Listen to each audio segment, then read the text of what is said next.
Hey everybody, so we're going to be working on our test 9 review, which covers polynomials, adding and multiplying them. So let's get started.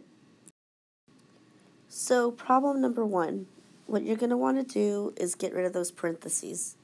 And we do that by distributing. So I take what is in front of the parentheses and I share it with whoever is inside. And by share, I mean distribute. And by distribute, I mean to multiply. Well, 3 times 1/3 is 1. And I have the leftover variables of C and D. And then I need to share it with not just 9, but a -9. So 3 times -9 is -27. Don't forget the variable C. So now I go on to the next set of parentheses. And what's immediately in front of that is a -7. So that's what I need to share. So -7 times C, -7C. -7 times 1 is -7. And the very last thing to share is this positive D. So D times C, well, I see that I have a CD over here. So I'm just going to rewrite it as a positive CD from when I multiply those two.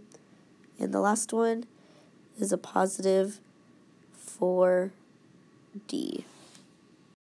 So looking at this really long line, we need to simplify, making it smaller.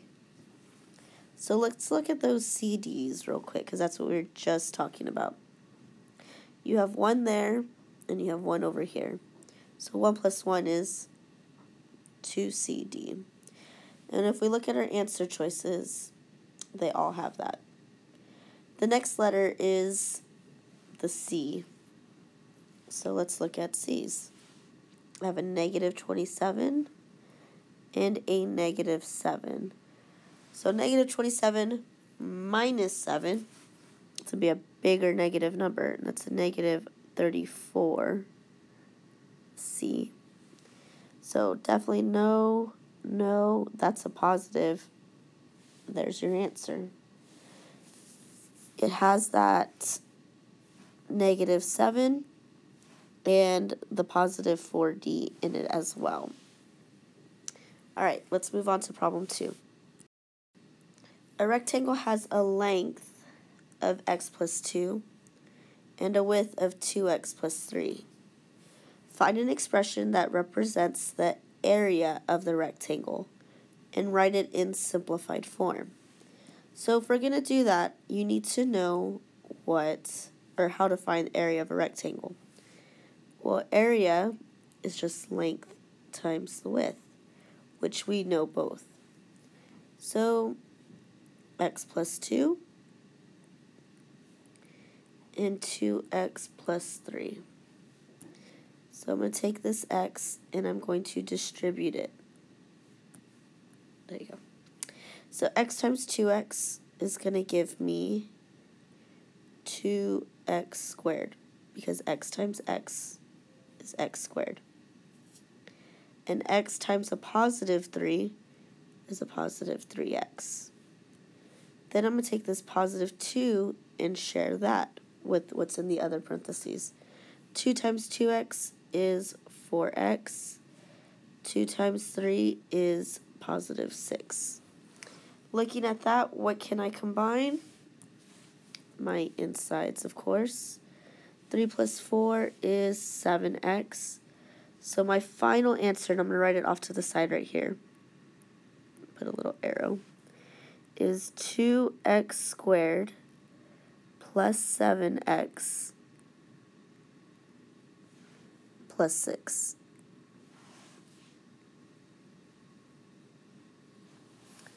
Problem number 3. So this is one of those problems that's supposed to look super scary and tricky, but really isn't so bad.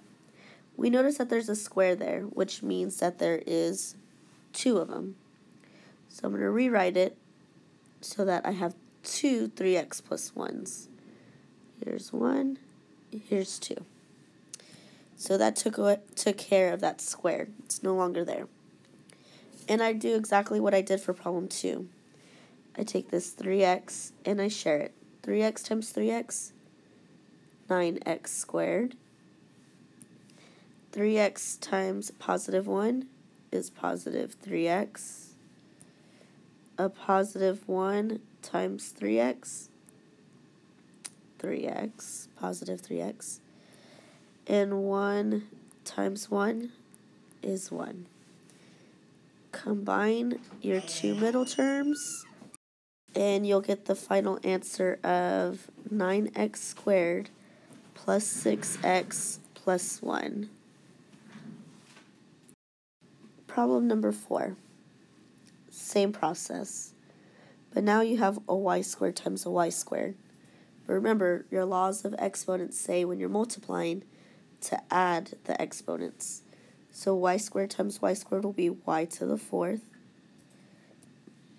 Y squared times 9 is a positive 9y squared.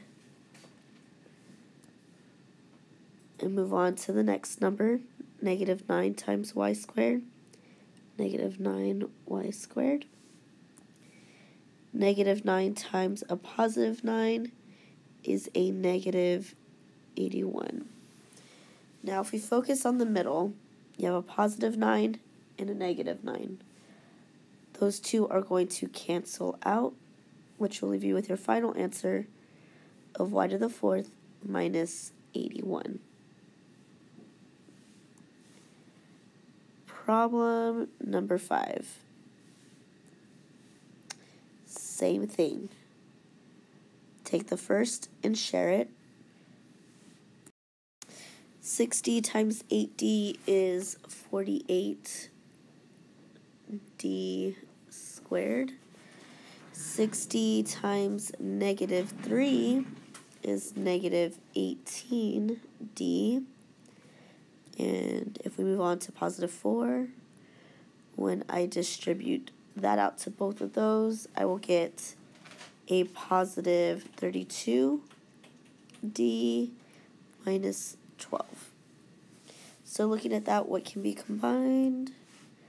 My middle, of course, which will give me my final answer of 48d squared plus 14d minus 12.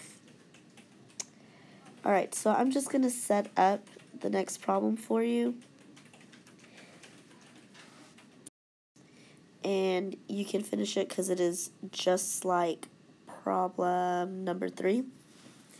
So because it's squared, that means there's 2 of them. So you need to just write it one more time next to it, and it becomes just like the last 4 problems that we've done. So let's move on to problem number 7.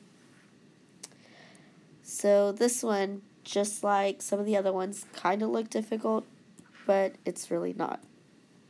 Again, you have parentheses, so you have to take what's in front and share it and distribute it, right? So t times t squared gives you t to the 3rd power. T times negative 3t is negative 3t squared, and t times 2 is positive 2t. Now this negative 2t has to drop down, and we do not distribute it because it's not inside the parentheses. And if we look at what can be combined, it's these last 2 right here. But 2 minus 2 is nothing. It goes away, right? It's 0. So what you're left with is your final answer. So let's look at the next one. Okay, so for problem number 8, there's nothing to distribute in the very first one, set of parentheses, but there is a negative sign that we need to distribute to the second set of parentheses, and as well as the third set. So basically what we're doing is multiplying everything by a negative 1, which is then going to change your signs. So what I'm going to do now is I'm going to write each and every single set of parentheses out one on top of the other. So I'm going to start with the biggest exponent, which is a 5. So negative 2x to the 5th. There is no exponent to the 4th in that first set of parentheses, so I'm going to put plus 0x to the 4th as a placeholder. There's no exponent of 3, so 0x to the 3rd plus 3x squared minus 4x plus 9. So now I need to take the second set of parentheses and do the same thing. So I'm going to color code that one in red. My biggest exponent is a squared. Now remember, I distributed a negative 1, so it's going to change all of those signs. So that is a negative 2x squared minus 5x plus 6. And our last one I'll make purple. So again, we're multiplying by a negative 1. I'm going to line up everything again. So that negative 3x to the 5th becomes a positive 3x to the 5th. I have a now negative 8x to the 4th. There is no x to the 3rd, so I'll put 0x to the 3rd. Plus 7x squared. Plus 0x plus 15. Alright, so now if I go straight down looking at the signs, I will be able to get my answer. So combining these two exactly how they are, I will have 1x to the 5th, and it's a positive, so I cross out D. I look at my x to the 4th, it is a negative 8x to the 4th, which they all have, so can't cross out anything. No x to the 3rds, those are gone. My x squares, 3 minus 2 is 1, plus 7 is a positive 8x squared, so that'll cancel out A, because B and C both have it. And the only difference between B and C is that positive 30. So let's focus on our constants. 9 plus 6 is 15, plus another 15 is 30. So our answer is C. Problem number 9. We're back at it with the parentheses. So 2r needs to be distributed, and that'll give me 8rt minus 2r. That positive 3r just comes down. Combine what you can to get your final answer. So I'll let you simplify that. The next one, number 10, if we go straight to the question, they want you to write a polynomial for how many more people own their homes than rent. So what that tells us is to subtract. And number 11, they want to know,